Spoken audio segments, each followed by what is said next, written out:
People. Que pasa, sapa, say what they do. Now, people, it happened again, it happened once more again. And we see that these crazy men in Jamaica are getting out of hand because we see a man in basically build up a woman and also her daughter. And this happened on Carlisle Avenue. We are speaking about close to Red Hills Road. We are speaking about at that intersection, close to that intersection. And based on what the Popo is saying, there was a little domestic dispute between the man and the woman or his ex-woman, Rete, Lele, Blue, blah, bling. And the daughter or the next lady basically intervened. And during the altercation, it is said that the mother got built up and basically lost her life. And the next lady was taken to the place of recovery. Now, people, what could have happened? What could have gone so wrong for make this man basically build up these two ladies? And what makes it even worse is that based on the Popo report, it is said that after he did his deed, he also set the place upon FIRE. Now, the Popo is not saying what is the motive or what is the relationship between the man and these two women. However, based on the recent history and based on what we've seen in the past, we can only come to a logical conclusion. We are speaking about the law of possibility and probability that this is actually a next dispute gone wrong. We are speaking about the domestic type in which this man basically lost it and he took things to the furthest extent. Now, when we look at the facts of this particular case and we see that he took one lady out and he also sent the next one to the place of recovery. And then we look at the fact that he also set the house upon FIRE. This has revenge, this has vengeance, this has rage written all over it. So people, it is obvious that this is happening once again, one more again.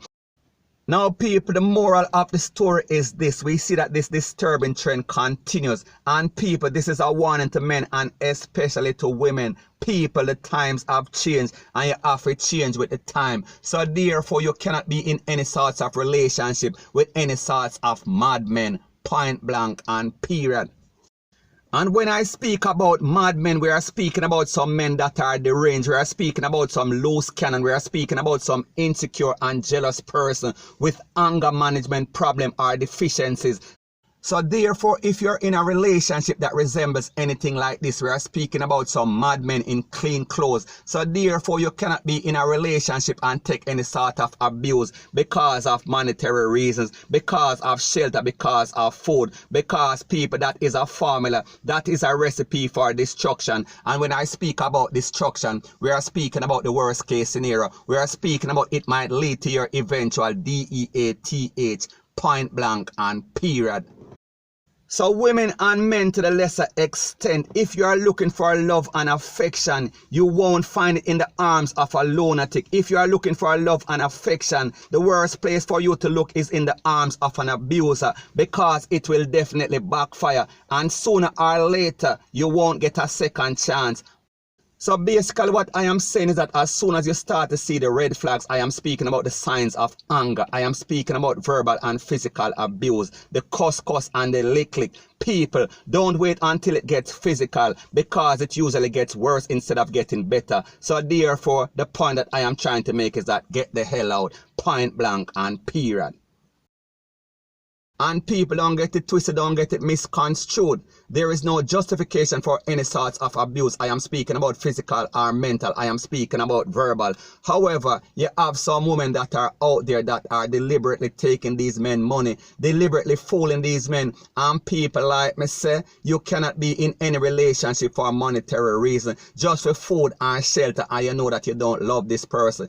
So therefore, you have to take heed, you have to see the red flags, you have to see the warnings, because we see that these men in Jamaica are becoming very emotional. They are becoming very demented. They are becoming very angry. And people, remember, I am not a shrink, I am not a psychiatrist, I am not a relationship therapist. However, I am a psychoanalyst and I see exactly what is going on. So therefore, I am warning you, take heed, point blank and period. So anyways, people, that is my views on the whole thing as it pertains to that. And like me say, it is just my views and opinion. It is not the gospel. Your views and opinion can be respectfully different from mine. But let me know what you think in the comment section. Bless up. Now, the next thing that is popping in the news is that we see that the opposition leader, we are speaking about Peter Phillips. He wants to bring back Operation Kingfish. He wants to revive Operation Kingfish. He wants to revisit Operation Kingfish and also the original Mocha. And people, if you know anything about Operation Kingfish, it was launched in 2004 under the then National Security Minister. We are speaking about Peter Phillips. And when we think about the name Kingfish as it implies, we are speaking about targeting the big fish. We are speaking about the key players in gangs and organized crime. And we saw that it was very successful in the arrest and conviction of reputed dons. We are speaking about Joel Andem. We are speaking about Joel Andem of the Gideon Warriors. We are speaking about from Papine. And we are also speaking about Donald Zeke Phipps. We are speaking about from Matches Lane. People, we are speaking about 2 dons. However, we saw that Kingfish was dismantled back in 2008 to 2012 after the JLP won the 2007 general election.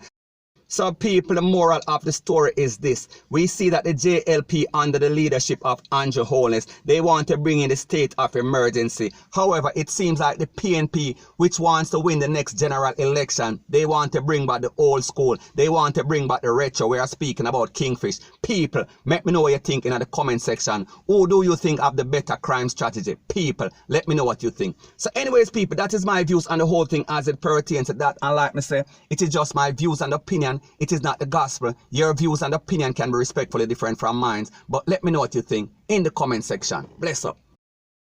People, Jamaica's worst fear or nightmare could actually manifest because based on information that I have, it is said that the medical staff at the University of the West Indies is actually treating the first suspected case of the coronavirus.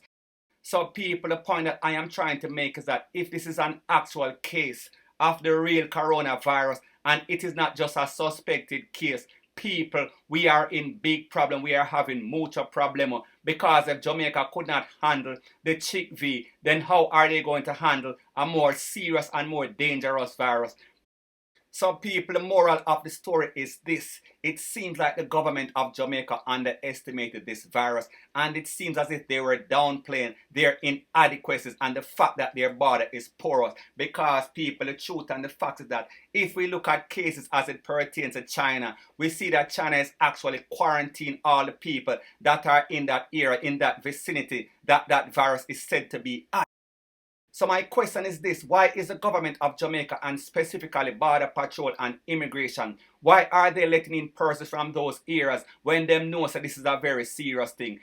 So people, it seems as if the government of Jamaica and more specifically the health department, we are speaking about the Ministry of Health, they are very incompetent, and it seems that the government of Jamaica is too licky because it seems as if they are a puppet on the string as it pertains to China.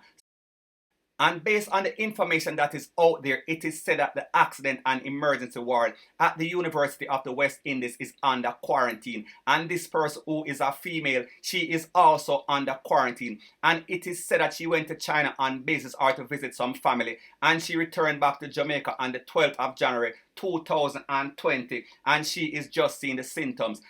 And people, the disturbing thing about this virus is that it can spread. It is very contagious even before you start seeing any sorts of symptoms. So people, if this person came back to Jamaica on the 12th of January and it is now the 28th or the 29th of January, people, we are speaking about 16 to 17 days. So the point that I am trying to make is that all the person that this lady interacted with, I am speaking about her family members, I am speaking about co-workers, they also have the possibility of contracting this virus. So people, we are speaking about a serious problem, point blank and period. So anyways, people, I want you to take a listen to an interview that the health minister, I am speaking about Dr. Christopher Tufton, that he did with TVJ and the way that he downplayed the virus. People, take a listen, take a look, and then let me know what you think in the comment section. The truth is that I have full confidence in our health staff, nurses included, who are there. We have sufficient infrastructure, and that is why we have been able to prevent viruses or new diseases like this particular one from entering our shores. Now, there's always a margin of error, and one could always argue for more facilities, but let's take the issue of an isolation area. The truth is that our health officials at the ports, if the need arises, have access to areas that can isolate an individual who is suspected of having a particular ailment or represents a particular risk.